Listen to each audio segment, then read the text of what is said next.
Hello, principals, and welcome to the NAESP Principal Podcast. My name is Rachel George, and I'm an educational leader in Oregon and an NAESP fellow. And my name is Adam Welcome. I live in California. I'm an educator, and I'm lucky enough to be a fellow with NAESP as well, and with my friend Rachel in the Innovation Center. All right. So as always, we're excited to bring this episode to you so we can talk about real ideas with an amazing principal today that I've known for many, many years. And I know it's going to make your leadership stronger and also more innovative. Kimberly Miles, we have on the show tonight, avid reader. I love it because I'm an avid reader as well, blogger and turnaround principal at East Gresham Elementary School in Oregon. Kimberly, welcome to the podcast. Thanks so much for having me tonight, guys. I really appreciate it. It's going to be a fun conversation. Yeah, so awesome. So we're just going to kick it off with like a burner question. What does being a turnaround principal mean? To me, it means building the capacity of leadership in others. So what do they need to do in order to do the job that they've been asked to do? And so I like to provide as many learning opportunities for our teachers, our assistants, the staff, so that they can do their job really well and empower kids to be awesome.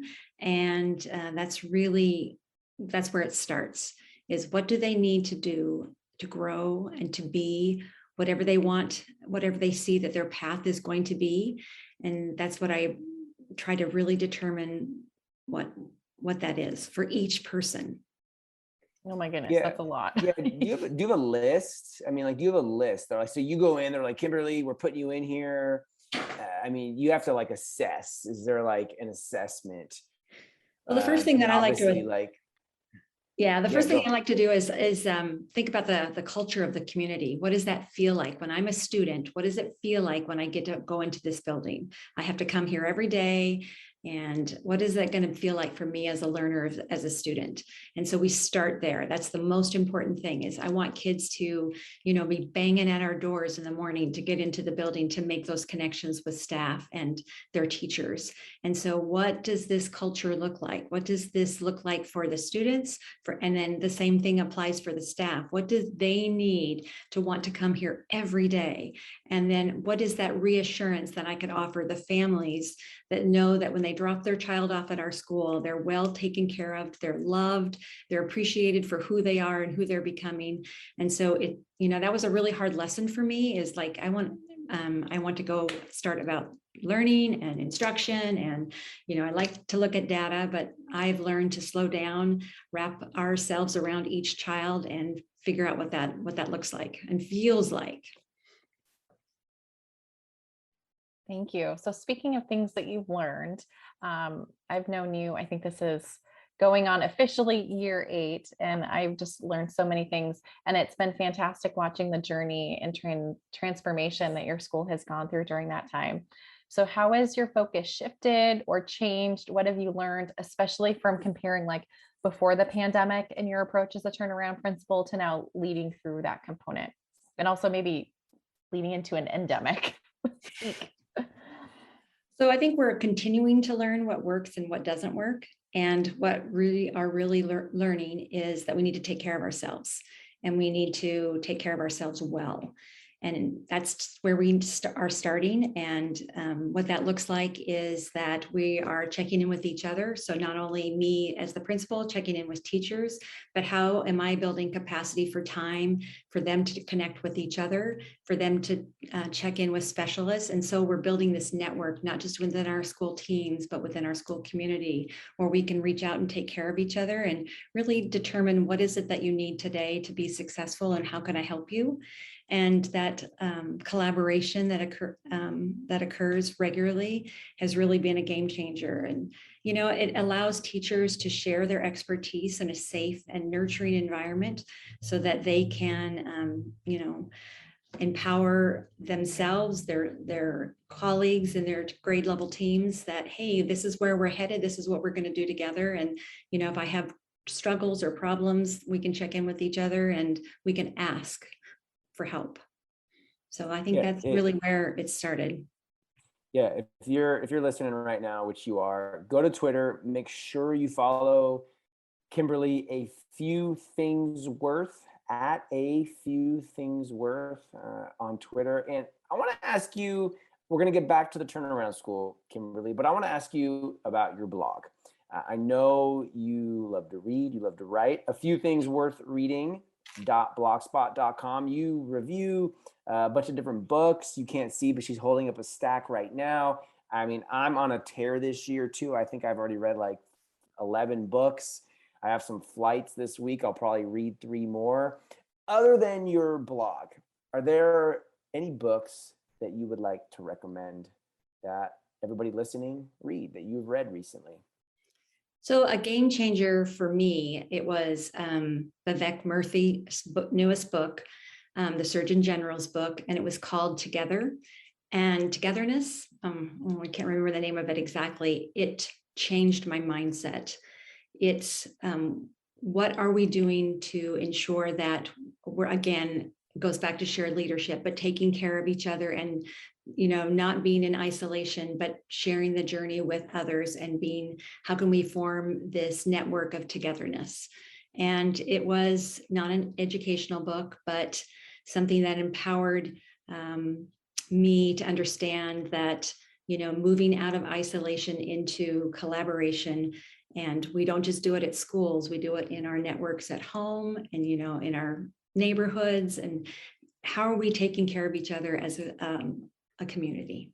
It is really powerful. He tells the story through personal vignettes of experiences that others have had.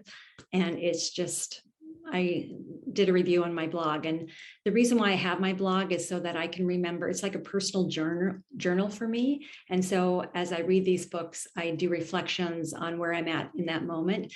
And so if I look back, I can see where I was as an educational leader at the beginning of my blog and then all the way through. So it's like a journal, but it's also an opportunity for me to share my takeaways with others.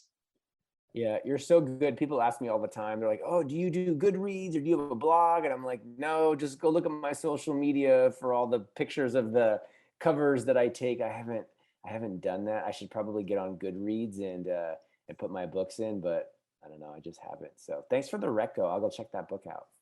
Well, there's Kimberly's challenge to you, right? Like you're always challenging people, Adam. Kimberly's challenge to you is you need to start either a book blog or somehow documenting what you're reading in your reflections, because Lord knows that's going on in your head. You're one sharp guy, but let's share that out with others. How's that?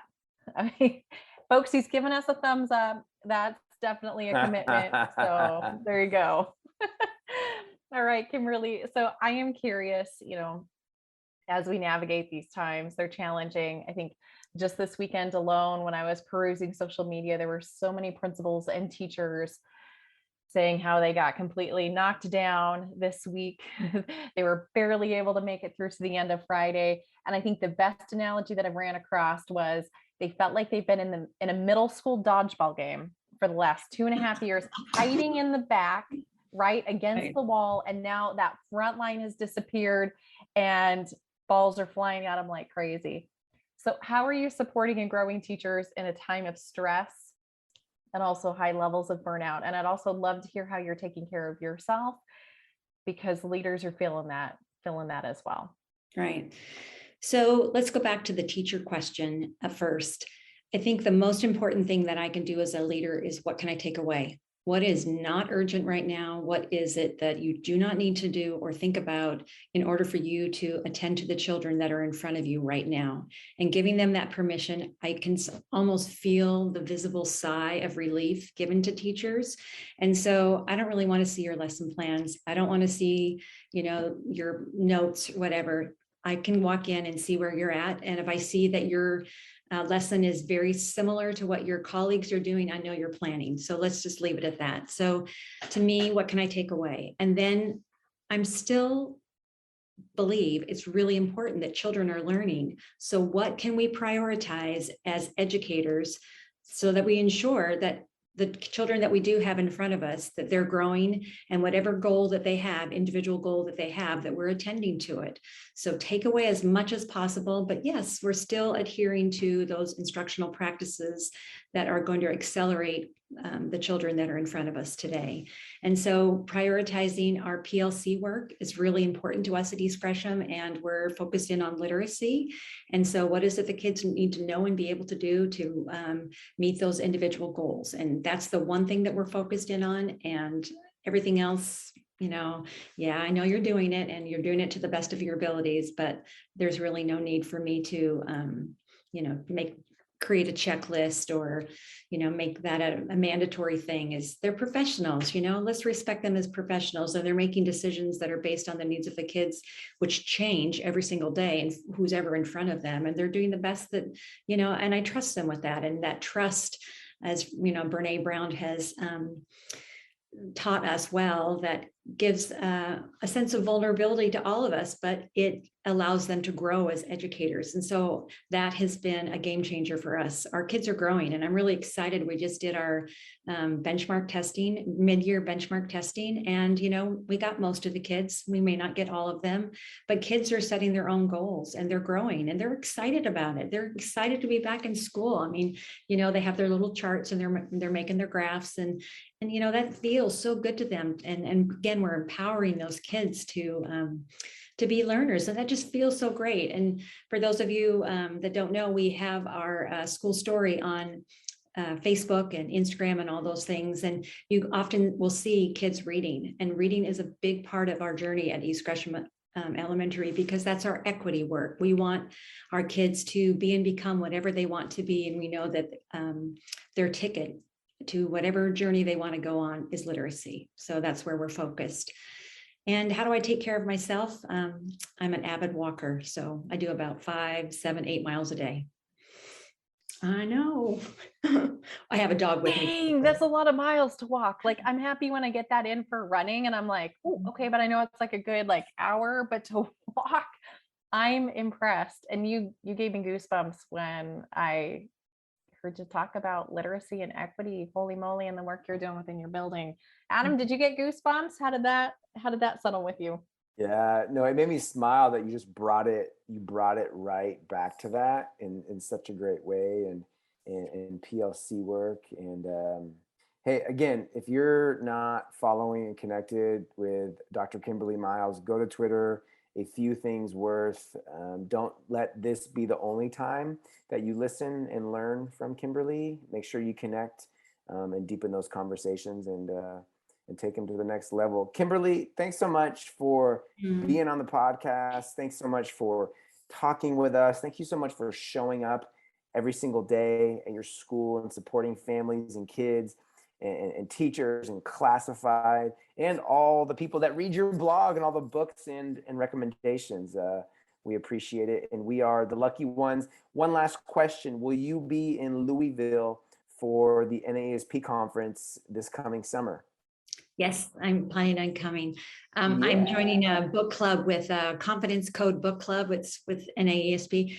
And there's several of us that are going to be going. And we had our meeting last night, and it was really fun. So I want to meet those colleagues in person. So I encourage everybody to attend. It's the time for us to connect with others and like principals. And I'm really looking forward to it.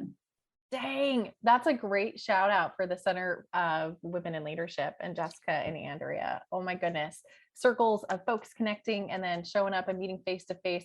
Adam, you've had a ton of folks that you've met and deepened your relationships in that same format, right?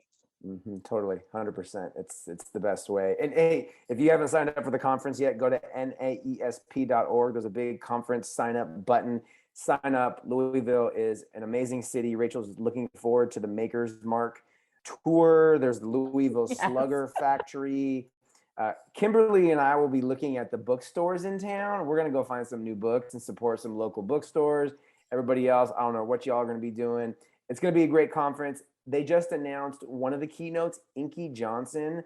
I've never heard him speak in person, but I've seen him on video, and absolutely amazing story, amazing speaker. I've gotten goosebumps when I've seen him speak. Hey, we're closing this show out. Everybody, thank you for all that you do. Kimberly, thank you. Rachel, my friend, everyone listening, keep crushing it and have an amazing day.